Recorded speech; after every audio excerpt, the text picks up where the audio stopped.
Vine a Comala porque me dijeron que acá vivía mi padre, un tal Pedro Páramo.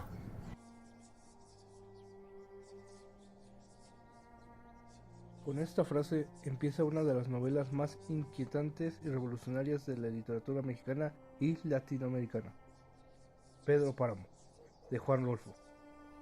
Un libro que, aunque tiene poco más de 120 páginas, marcó un antes y un después en la forma de contar historia. Se publicó en 1955 y cambió por completo la narrativa de su tiempo, al mezclar lo real con lo fantástico, la vida con la muerte, y al presentar una visión poética y crítica de México.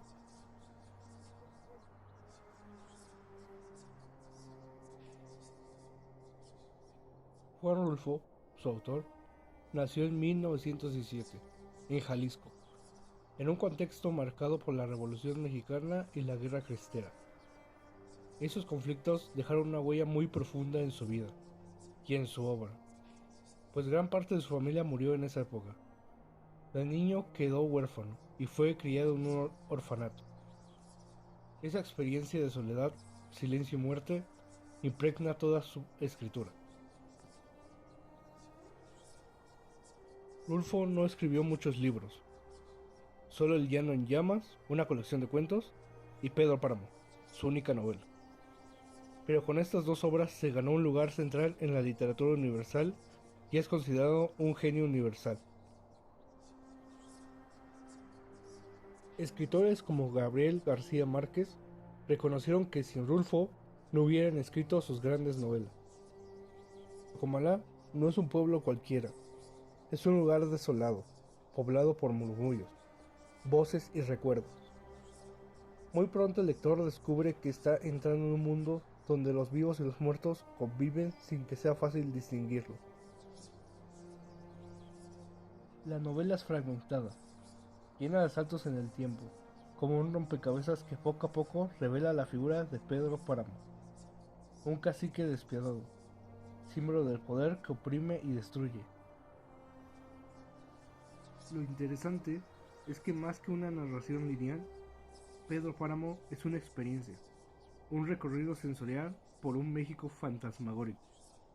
Pedro Páramo se ubica en la corriente de la literatura contemporánea latinoamericana y suele considerarse un antecedente clave del realismo mágico. Sin embargo, más allá, Rulfo combina la tradición oral mexicana con una narrativa moderna, fragmentada y llena de símbolos.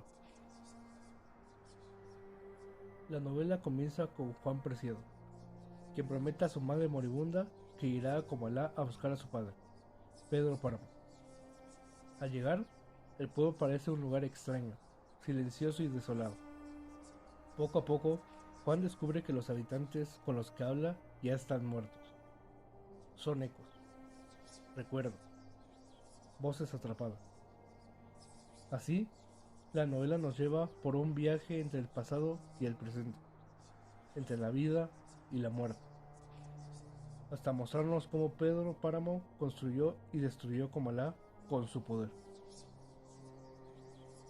Si analizamos a los personajes más importantes, reflejan grandes temas universales como el poder, la injusticia, la soledad, la memoria y el amor imposible.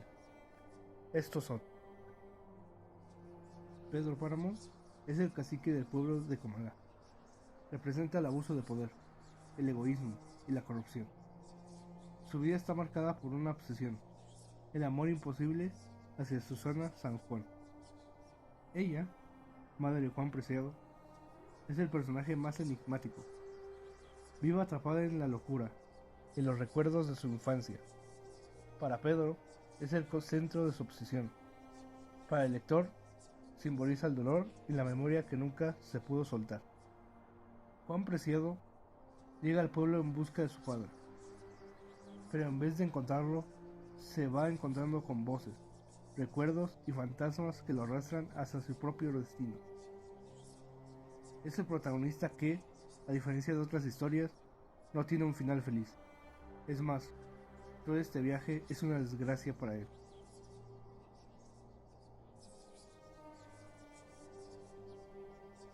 La novela fue muy innovadora en su tiempo.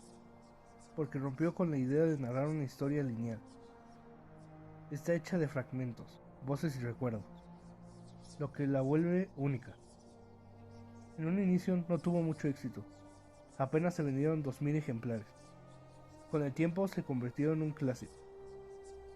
Algo curioso es que Rulfo trabajó como funcionario en el Instituto Nacional Indigenista y como fotógrafo. Sus fotos del campo mexicano son igual de fantasmales y melancólicas que sus historias.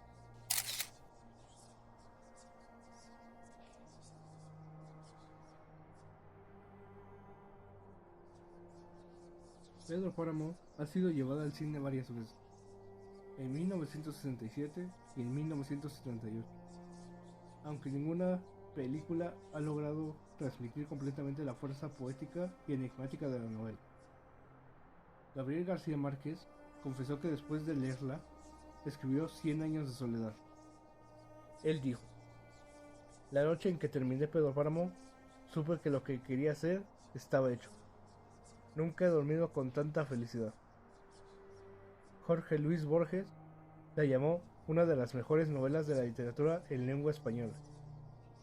Es una obra que combina el realismo mágico, lo gótico y lo existencial, adelantándose a su época. Más recientemente, en 2024, Netflix lanzó Pedro Páramo, dirigida por Rodrigo Prieto, el famoso cinefotógrafo de Scorsese. Esta nueva adaptación busca acercar la obra a un público contemporáneo, aunque como toda adaptación ha generado debates sobre si logra capturar el espíritu de Rulfo. Esto demuestra lo poderosa y difícil que es la novela. Cada intento de llevar al cine deja claro que Comalá es un lugar más fácil de imaginar en la mente que de representar en imágenes. En mi opinión, Pedro Páramo es un libro que todo lector debería descubrir. No es una novela larga, pero sí es una profunda. Nos hace reflexionar sobre la muerte, el pasado y la forma en la que el poder destruye tanto a un pueblo como a una persona. Además, es un texto que abrió camino a toda la literatura latinoamericana posterior. Aunque no está de más recalcar que no es una historia fácil de comprender. Pedro Páramo no es un libro, es una experiencia de entrar en un mundo de voces, recuerdos y silencios. Es una obra que habla de la muerte, del poder, del amor y del olvido. Que aunque es breve, su eco dura para siempre.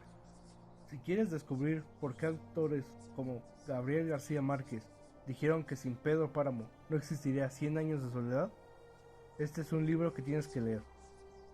Te aseguro que después de visitar Comalá, ya nunca volverás a leer de la misma manera.